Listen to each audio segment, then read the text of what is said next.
함께 기도하시겠습니다. 우리가 아직 죄인 되었을 때 그리스도께서 우리를 위하여 죽으심으로 하나님께서 우리에게 대한 자기의 사랑을 확증하셨느니라. 거룩하신 하나님, 주의 은총권에 감사합니다. 연약한 저희들의 삶에 하나님의 복과 은혜를 더하시며 주님의 주시는 복되고 귀한 것을 붙잡는 삶이 되도록 주님 함께 하시기 원합니다. 길을 찾지 못한 영혼들에게 선한 길을 인도해 주시고 하나님의 뜻을 발견하게 하시며 주의 온전하심으로 세워 주옵소서. 오늘도 지키시고 도우시고 함께 하옵소서. 예수 그리스도의 이름으로 기도합니다. 아멘. 찬송가 516장 1절 찬송 드리겠습니다.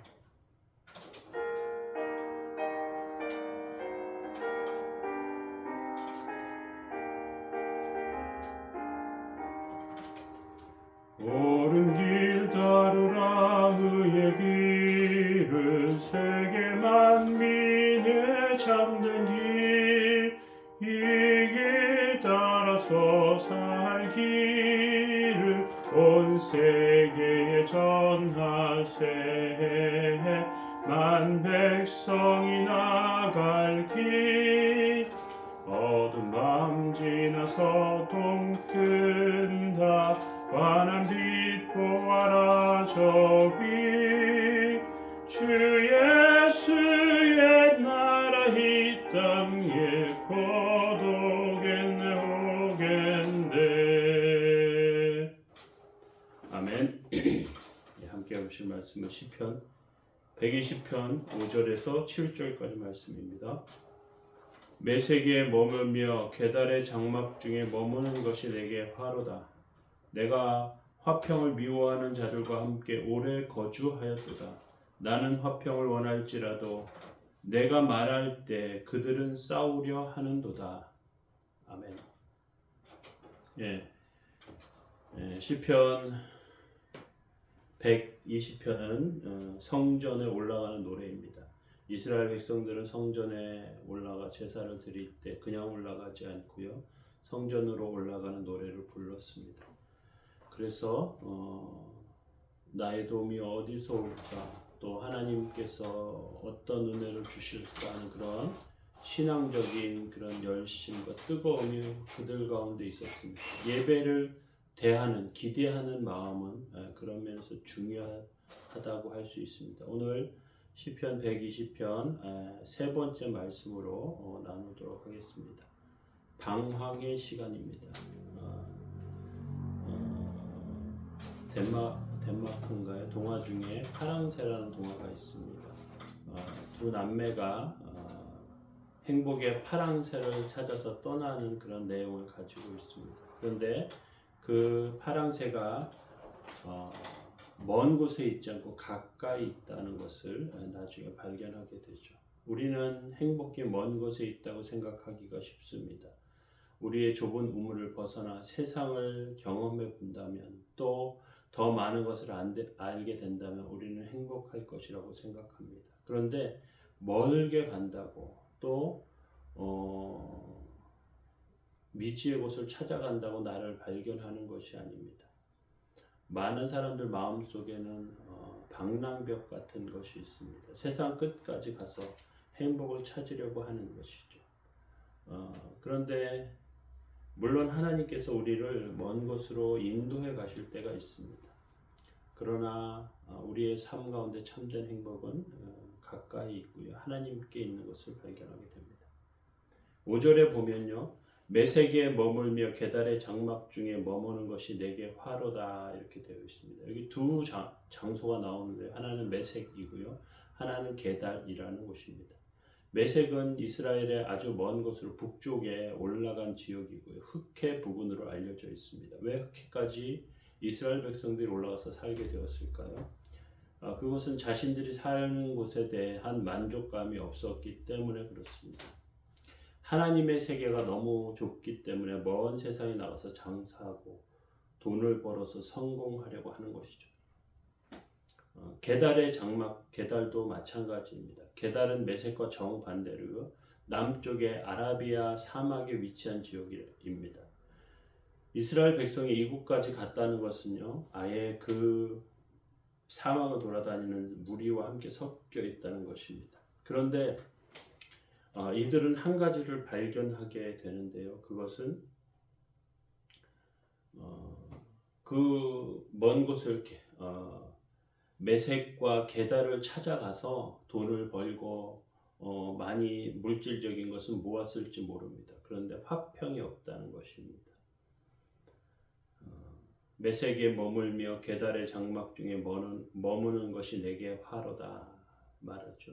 6절에서 보면 내가 화평을 미워하는 자들과 함께 오래 거주하였도다 이렇게 말합니다. 먼 지역 게달과 메색과 먼 지역 게달에 갔지만 장사도 해보고 돈도 벌었지만 정말 그들과 함께 있을 때 화평이 없는 것을 보게 됩니다.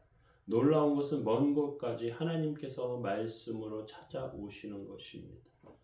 우리가 나의 진정한 모습을 발견하는 것은요, 하나님께서 찾아오실 때입니다. 청소년부에 부흥이 일어나거나 또는 장년부에서 부흥이 일어나거나 할 때 우리의 삶과 인생의 방황이 멈추고요, 하나님의 은혜를 발견하게 되는 것이죠. 참된 평화는 하나님께서 주시는 것입니다. 하나님께서 함께 하시는 것이 진정한 평화인 것을 발견하시기 바랍니다. 7절에 보면 나는 화평을 원할지라도 내가 말할 때 그들은 싸우려 하는도다 이렇게 말하고 있습니다. 화평을 말하는 사람들은 많지만 기어코 싸우자는 사람들이 있습니다. 그런데 싸우다 못해서 하나님과 대적하려고 하는 사람들이 있습니다. 창세기에 보면 아브라함의 조카 롯이 나오는데요. 손님을 맞이했어요. 그들은 나그네였습니다. 그래서 그들을 집으로 맞이하드렸는데 소돔 사람들이 밤에 몰려옵니다. 그래서 그 손님들을 강간하겠다고 난동을 부립니다. 그렇게 하지 말라고 타이르는데요. 오히려 소돔 사람들은 롯을 욕하고 네가 우리의 심판장이냐라고 외칩니다. 이런 사람들과 함께 있는 것은 굉장히 불안한 삶입니다.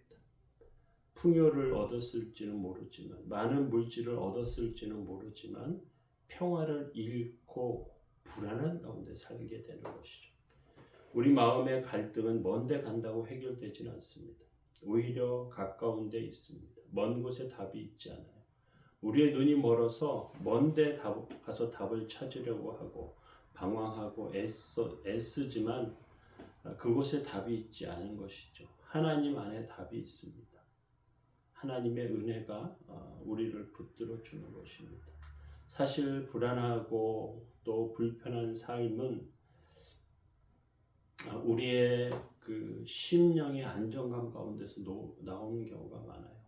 자녀들이 인생과 삶을 불안하게 사는데 상당히 많은 이유는요, 어릴 때 너무 압박과 불안 가운데 살았을 가능성이 굉장히 많습니다. 하나님께서 우리의 삶과 인생을 붙잡아 주실 때 가정이라고 하는 공동체를 제일 먼저 만들어 주셨는데요. 그 가정이라고 하는 공동체에는 하나님의 역사와 하나님의 권위와 하나님의 힘과 하나님의 인도하심이 서려 있어요. 그래서 아버지와 어머니와 또 사랑으로 인도하는 그러한 가정의 모습을 통해서 안정감을 깨닫게 되는 것이죠. 물론 물질적으로 너무 어려우면 이것이 잘 안 되는 경우가 있습니다. 그러나 일반적인 우리의 삶 가운데 우리가 기억해야 합니다. 하나님께서는 우리를 붙들어 주시고요. 그 하나님의 공동체를 통해서 세우신다는 사실이죠. 하나님께서는 우리를 붙들어 주시고 세워 주시기 원합니다. 하나님 앞에 아름다운 모습을 찾아가시고 발견하시고 평안을 누리시기 바랍니다. 특별히 우리 주변에 우리를 힘들고 괴롭게 하는 사람들이 있다면 하나님께 기도하면서 그것들을 이기시기 바랍니다. 기도하시겠습니다. 우리가 아직 죄인 되었을 때 그리스도께서 우리를 위하여 죽으심으로 하나님께서 우리에게 대한 자기의 사랑을 확증하셨느니라. 거룩하신 주여, 은총과 은혜 감사합니다. 연약한 죄들을 붙드시고 하나님의 은혜 가운데 세워주옵소서. 청년들 또 군에 가 있는 젊은이들 붙잡아 주시고 평안 가운데 세우시기 원합니다. 예수님의 이름으로 기도드립니다.